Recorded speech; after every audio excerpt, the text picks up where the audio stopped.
E aí, tudo tranquilo? Hoje, infelizmente, não tem meus filhos para dar aquela animada no início do vídeo. Eles não estão comigo, estão com a mãe, mas vocês vão ter que se satisfazer comigo mesmo. Hoje a gente vai falar de ascensão do nazismo. A gente falou na aula anterior da ascensão do fascismo, para começar a entender que movimento é esse. E agora a gente vai para o nazismo alemão, que enfim, que é, digamos assim, muito ligado ao fascismo italiano. O Hitler tinha o Mussolini como uma das suas inspirações, ainda que lá, pelo meio da guerra, ele vai se decepcionar bastante com o Mussolini, seja pela atuação dos italianos na guerra, seja pelo vacilo, assim, uma certa hesitação do Mussolini no início da guerra. Mas nesse início era o grande modelo do Hitler. Então vamos ver como ele chega ao poder. Tem alguns pontos semelhantes e alguns pontos muito diferentes, mas a gente também pode começar a história na guerra, na Primeira Guerra Mundial. O impacto da Primeira Guerra Mundial na Alemanha tem, de novo, pontos semelhantes e diferentes em relação à da Itália. Uma coisa semelhante é a valorização da violência. Isso era uma coisa meio geral, assim, acontecia em muitos lugares, sobretudo da Europa, ainda que não em todos. Mas assim, a ideia de que a violência era um elemento necessário para a vida moderna, para a transformação, isso a guerra, enfim, deixou mais forte, né? Esse é um pensamento, não que tenha nascido ali, mas começou a ganhar força no início do século XX, e a Primeira Guerra Mundial, com todo o seu potencial de transformação, de novidade até, fez com que a violência entrasse aí como um elemento forte na cabeça de muita gente. Agora, por outro lado, se a Primeira Guerra Mundial ajudou a fortalecer o nacionalismo italiano e até transformou esse nacionalismo num nacionalismo agressivo, como a gente viu, na Alemanha a escala era outra, né? O nacionalismo alemão estava, digamos, um passo à frente do italiano, ainda que eles tenham se formado, países que se formaram mais ou menos na mesma época, mas a Primeira Guerra Mundial parecia ser o caminho para a Alemanha consolidar sua hegemonia. Então, os alemães, pelo menos parte dos alemães, do governo, das elites, nas áreas urbanas, achavam, olha, agora a gente vai impor ao mundo a nossa hegemonia, a nossa supremacia. Vamos superar a Inglaterra, que era o grande rival a ser superado, e vamos construir aí um German way of life, né? um modo de vida alemão. E isso não aconteceu. Na verdade, a Alemanha foi brutalmente derrotada. E isso é uma diferença, né? Lembre, a Itália não foi derrotada, ela estava do lado vitorioso, ela apenas não ganhou tudo que ela achava que merecia. Já a Alemanha não, ela foi derrotada. Então a frustração no fim da guerra, no caso alemão, era mais forte ainda do que no caso italiano. E a certeza da superioridade alemã era tão grande em muitos grupos, não em todos certamente, que foi preciso buscar um culpado. Os alemães, que não tinham informações muito precisas sobre a guerra durante o conflito, até quase o fim da guerra achavam que os seus soldados nunca tinham sido derrotados, que eles tinham sido barrados num determinado momento, mas não tinham sido derrotados, o que não é verdade, eles já tinham sido derrotados desde o início algumas vezes. Mas isso não tinha chegado à população, então a população tinha certeza de que o exército deles era imbatível, era invencível. Lembrem das grandes vitórias alemãs e prussianas, né, no caminho da unificação alemã. Então, quando de repente o povo alemão descobre que ele foi derrotado, e brutalmente derrotado, e em condições quase humilhantes, eles não sabem o que pensar. E aí surge a ideia da traição. Começa a circular, não tem um inventor, não tem um criador, mas começa a circular uma ideia de que os alemães foram traídos. Claro, só isso pode explicar a derrota dos alemães. Fomos traídos. E quem nos traiu? Os judeus.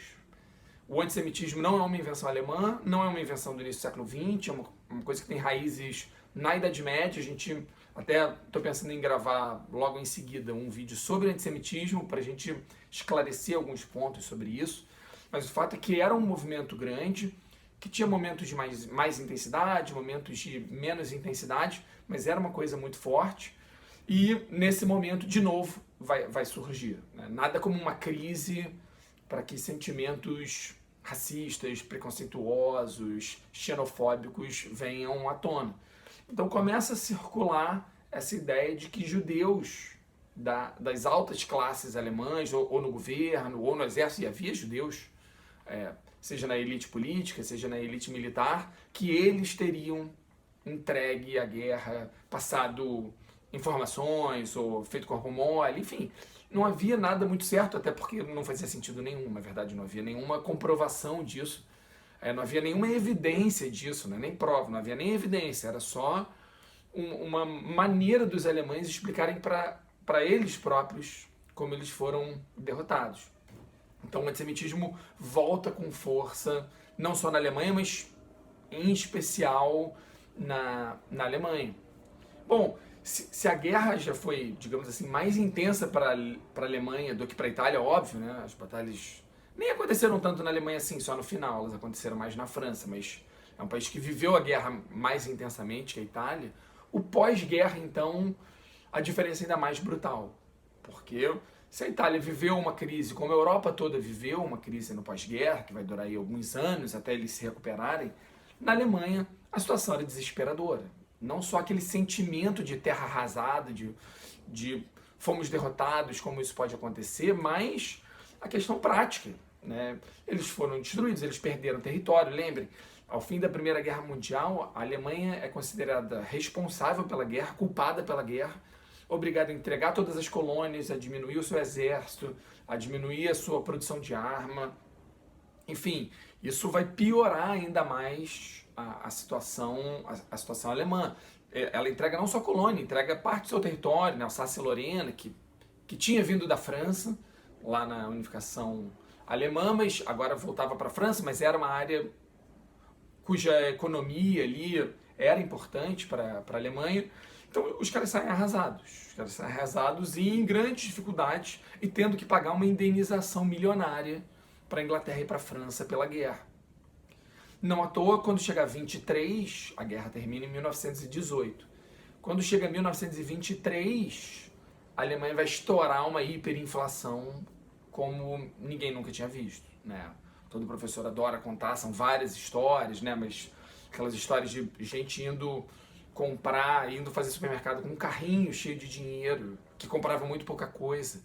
Gente que quando recebia o salário corria para comprar qualquer coisa, um pé de sapato, uma lata de ervilha, porque qualquer produto era melhor do que ter dinheiro, porque o dinheiro ia perdendo valor a todo momento. Para vocês terem noção, a ordem de grandeza era o seguinte: antes da guerra, um dólar valia mais ou menos 3 marcos alemães, mais ou menos isso, estou arredondando. Quando chegar a 23, um dólar vai chegar a 3 trilhões de marcos alemães. Ou seja, não vale nada, né? O dinheiro não vale nada. Chega um americano com 10 dólares, compra a Alemanha e ainda leva troco, né? Então, assim, era uma situação desesperadora. Bom, é nesse contexto que vai ganhar força um camarada muito bem conhecido de vocês, chamado Adolf Hitler. Temos que falar dele um pouquinho.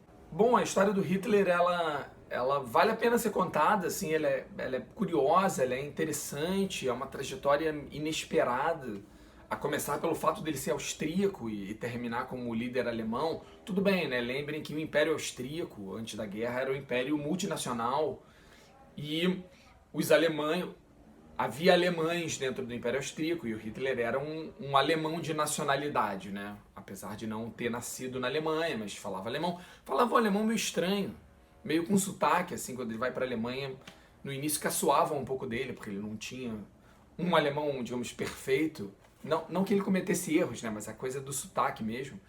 Mas um cara que não é da Alemanha, no momento de nacionalismo forte, vai acabar líder alemão e adorado e amado e tal. Mas eu não vou contar a trajetória dele, talvez mais pra frente vale a pena fazer uma aula contando a trajetória dele, as coisas curiosas e tal, e as sortes que ele deu e os azares que o mundo deu, por outro lado. Mas aqui eu vou começar no pós-guerra também. Ele foi um soldado, ele foi um voluntário, ele já tinha ido para a Alemanha, ele tinha acabado de se mudar para a Alemanha, porque, enfim, não via futuro para ele na Áustria, ele tinha tentado ser artista e tal, não tinha conseguido emprego, vivia meio de bico e ele vai tentar a vida na Alemanha, ele vai tentar a vida em Munique, estoura a guerra e ele rapidamente se inscreve como voluntário, vai ser principalmente mensageiro, o que é uma tarefa difícil, é uma tarefa complicada, assim. Durante um tempo os historiadores diminuíram, assim, ele não foi nada, foi um mensageiro, não, mais ou menos, assim, não era simples você ficar correndo de lá para cá na Primeira Guerra Mundial. Ele foi acertado algumas vezes, uma vez ele ficou cego temporariamente, quase que ele ficou perdido e morreu, mas foi ajudado por um colega para chegar na enfermaria. Quando a guerra termina, ele está na enfermaria e ele é um daqueles que não acredita. É um daqueles que fala, não é impossível, como assim a gente perdeu? Os alemães não podem ter sido derrotados, deve haver uma explicação diferente. E ele vai abraçar com muita força a ideia da traição dos judeus. É um antissemitismo que não tinha aparecido na vida dele antes. Né? O grande biógrafo dele, um camarada chamado Ian Kershaw, mostra que não há nenhuma evidência de antissemitismo forte, muito pelo contrário, ele convivia com os judeus, mas a partir desse momento você vai encontrar cada vez mais discursos, falas e uma atitude antissemita do Hitler. Quando ele sai da guerra, ele descobre talvez a grande qualidade dele, que era a fala. Ele falava bem, ele sabia se comunicar bem para grandes grupos.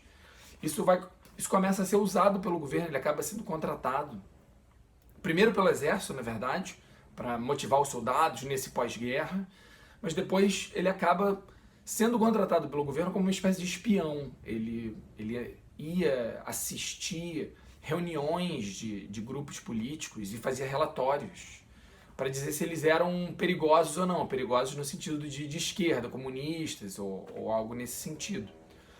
E num desses encontros de um determinado partido, ele começa a ouvir um cara falar as ideias do partido e tal, e ele se empolga. O partido não era de esquerda, era um partido, enfim, ainda sem uma ideologia muito clara, mas fortemente nacionalista, e ele meio que se empolga ali, pede a palavra, começa a falar, começa, enfim, a vomitar as ideias dele sobre o nacionalismo, sobre o antissemitismo e tal, e no final ele é saudado pelo então presidente do partido, convidado para entrar no partido, ele abandona o tal emprego lá de espião do governo e passa a trabalhar para esse partido, onde ele não vai ser o presidente, ele não é a figura principal durante muitos anos, ele não é a figura principal e fala claramente que não quer ser a figura principal, ele quer ser o segundo em comando, ele é o cara que ajuda o presidente a elaborar as ideias, a elaborar o discurso, ele fala, mas ele não é o líder, ele não toma decisão.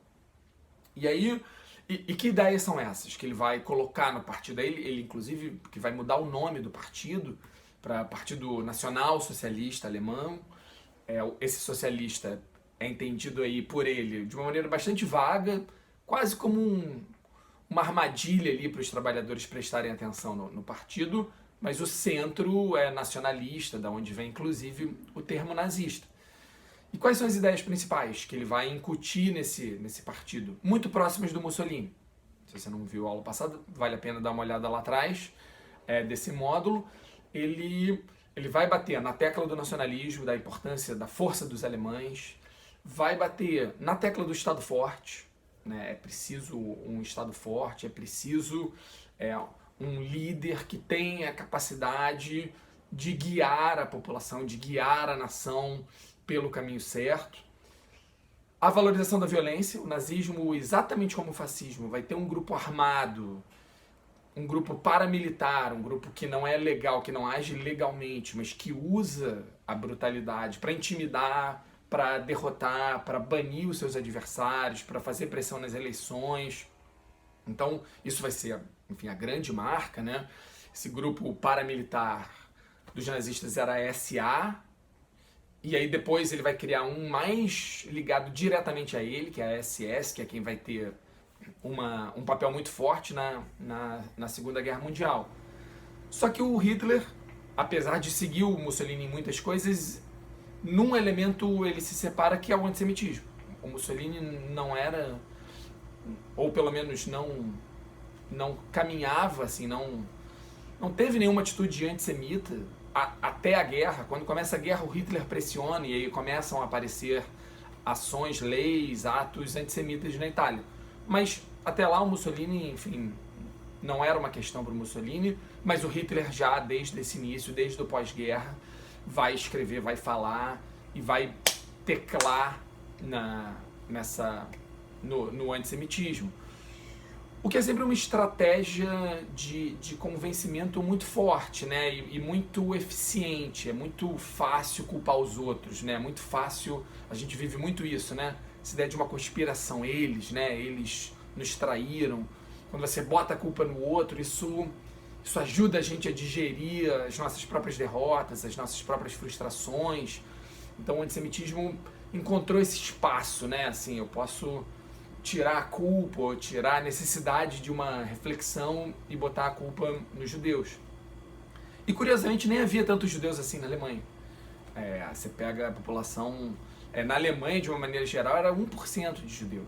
Em algumas cidades era mais, em algumas áreas rurais era menos. Tinha muita gente que nem tinha visto judeu. O que parece estranho, mas no fundo faz sentido, né? É mais fácil você odiar um camarada que você nunca viu do que passar a odiar, de repente, um cara que está do seu lado. Você era meu amigo e você é judeu, agora eu te odeio. Então, tem um filme fofo, O Menino do Pijama Listrado, que tem uma cena muito bonitinha, que é um garoto que está tendo aula com... O garoto, ele é de uma família nazista, de oficiais nazistas, e ele está tendo aula, e o professor está ensinando o antissemitismo. Só que ele, nas horas vagas, ele mora do lado do campo e ele fez uma amizade com uma menina, com um menino judeu, uma menina, agora me escapou. Mas enfim, ele tem um amigo judeu. E aí o professor vira pra ele e fala assim, não, mas os judeus são todos, enfim, pessoas que não valem nada, pessoas cruéis, brutais. Aí o garoto fala assim, mas todos? Claro que não, ele sabe que não, né? Mas como não tinha tanto judeu assim na Alemanha, era mais fácil acreditar nesse tipo de coisa.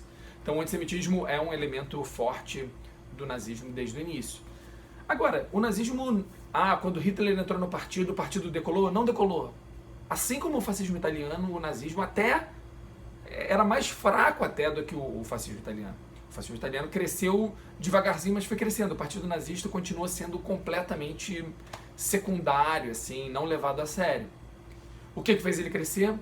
Quando a crise econômica vai crescendo ali perto de 23, o comunismo vai crescendo entre as classes trabalhadoras, e aí o anticomunismo, um outro elemento que o Hitler vai usar e inspirado em parte no Mussolini, mas em parte verdadeiro, genuíno, né, o anticomunismo vai começar a sobressair nessa crise ali, a partir do final de 22, os nazistas vão começar a martelar isso, vão começar a usar de violência contra partidos comunistas, contra figuras comunistas, mas ao mesmo tempo que o comunismo está crescendo. E aí as classes altas, de uma certa maneira, avaliam qual é o menos pior, né? E aí, na cabeça deles, naquele momento, o comunismo era pior, era o inaceitável. E o nazismo começa a ganhar alguma força, alguma expressão. E aí, em 23, o Hitler resolve copiar o Mussolini e fazer uma marcha. Não para tomar o poder exatamente, porque ele sabia, como o Mussolini, que não tinha força para isso, mas para mostrar a força do nazismo e, de repente, forçar, assim, as elites ou o governo a colocá-lo no poder. Não ele próprio, mas o presidente do partido. Só que o golpe do Hitler é um fracasso, é um fiasco, chamado golpe da cervejaria, porque ele começa numa cervejaria.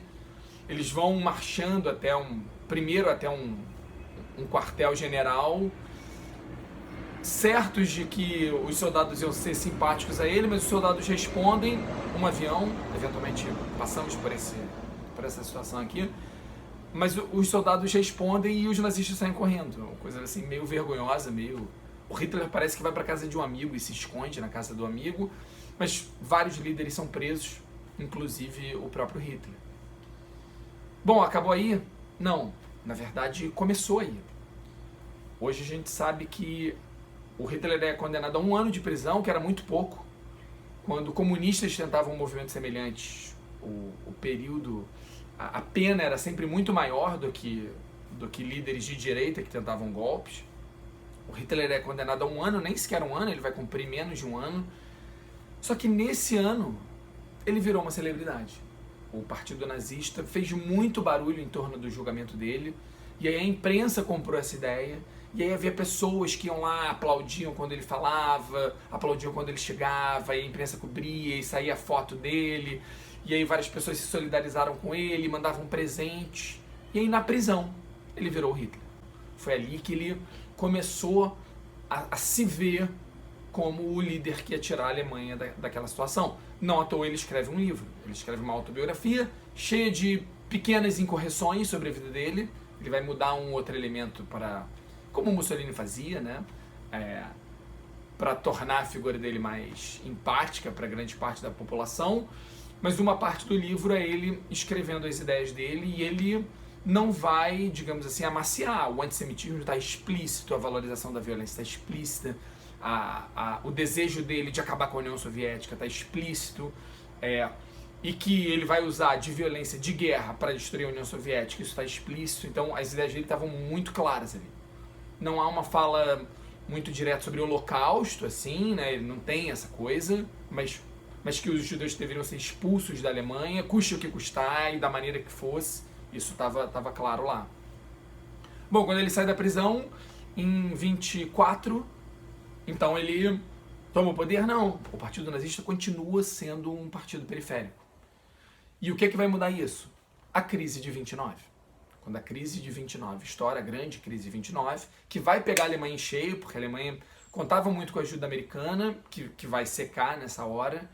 Aí, de novo, o comunismo vai crescer, e vai crescer com mais força ainda, com mais velocidade. Era o partido que mais crescia nas eleições. E aí isso vai fazendo as elites se aproximarem do Partido Nazista cada vez mais. O Partido Nazista vai se tornando um dos partidos mais importantes da Alemanha. Não ganha eleição. O Hitler concorre a presidente, perde para um antigo general alemão. Não consegue a maioria das cadeiras, a maioria absoluta das cadeiras do parlamento. Mas há uma certa, exatamente como o Mussolini, há um certo acordo entre os grupos de direita em colocar o Hitler como primeiro-ministro, contanto que ele fizesse uma composição de vários partidos no seu governo. Ele aceita, o presidente aceita, apesar de não simpatizar muito com Hitler, mas ele aceita, e aí faz questão, fala com ele, pergunta se ele aceita, pergunta se ele aceita fazer essa composição de grandes partidos de direita. Ele diz que sim. Inclusive o vice dele não era um nazista, né? O segundo no comando era um experiente líder político, que tinha certeza que ia botar ele no bolso, que ia manipular ele, mas vai ser o contrário. E aí ele sobe ao poder em 33, nomeado pelo presidente como primeiro-ministro, numa coalizão de grupos de direita. Só que ele, mais rápido que o Mussolini, vai conseguir controlar o governo inteiro. Mas isso fica para depois. Beleza? Espero que tenha ajudado. A gente se fala mais tarde. Abraço!